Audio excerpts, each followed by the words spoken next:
বন্ধু বান্ধৱীসকল টেন্সৰ 4টাকৈ ফৰ্ম আছে। আপোনালোকৰ বুজাৰ সহজ হ'বলৈ মই এই চাৰ্টখন বনাই লৈছোঁ। ইয়াৰ প্ৰথমটো হৈছে চিম্পল বা ইনডিফিনিট, দ্বিতীয়টো হৈছে কণ্টিনিউৱাছ, তৃতীয়টো হৈছে পাৰফেক্ট আৰু চতুৰ্থটো হৈছে পাৰফেক্ট কণ্টিনিউৱাছ। ঠিক সেইদৰে আমি জানো যে টেন্স 3 প্ৰকাৰৰ: প্ৰেজেণ্ট টেন্স, পাষ্ট টেন্স আৰু ফিউচাৰ টেন্স। এতিয়া আহক আমি এই টেন্সৰ 4টা ফৰ্ম আমি প্ৰত্যেকটো টেন্সৰ লগত মিলাই দিওঁ।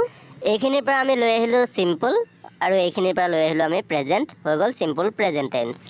ইয়াৰ পৰা আমি ল'লোঁ প্ৰেজেণ্ট আৰু ইয়াৰ পৰা লৈ আহিলোঁ কণ্টিনিউৱাছ, হৈ গ'ল প্ৰেজেণ্ট কণ্টিনিউৱাছ টেন্স। আৰু ঠিক সেইদৰে ইয়াৰ পৰা আনিলোঁ আমি প্ৰেজেণ্ট, ইয়াৰ পৰা আনিলোঁ পাৰফেক্ট, হৈ গ'ল প্ৰেজেণ্ট পাৰফেক্ট টেন্স।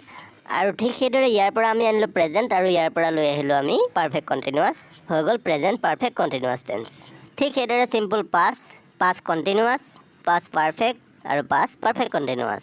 ঠিক তেনেদৰে simple future, future continuous, future perfect আৰু ফিউচাৰ পাৰফেক্ট কণ্টিনিউৱাছ। টেন্সৰ ফৰ্মকেইটা আমি জানিলোঁ।